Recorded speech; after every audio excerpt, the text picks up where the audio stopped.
حشاب میں private when ایسوسی ایشن کی جانب سے پاک فوج اور مظلوم فلسطینی عوام سے اظہار یکجہتی کے لیے ایک ریلی نکالی گئی۔ یہ ریلی مظفر گڑھ فورسز کالج سے شروع ہو کر جوہر آباد کے مرکزی بازار میں اختتام پذیر ہوئی۔ ریلی کے شرکا نے پاک فوج کے حق میں بھرپور نعرے بازی کی اور دشمن بھارت کو سخت الفاظ میں تنقید کا نشانہ بنایا۔ شرکا کا کہنا تھا کہ بزدل دشمن بھارت نے رات کی تاریکی میں معصوم شہریوں کو نشانہ بنایا، جس کا پاک فوج نے دن کی روشنی میں ایسا منہ توڑ جواب دیا کہ پوری دنیا نے دیکھا اور تسلیم کیا۔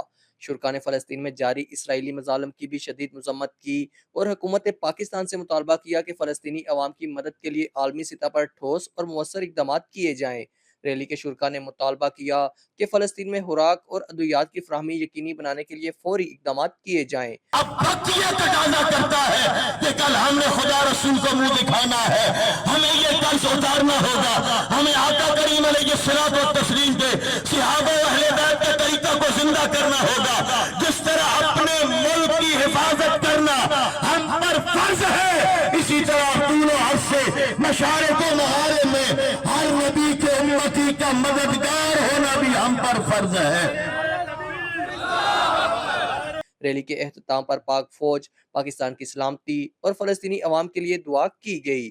ملک عمران، JK نیوز، حشاب۔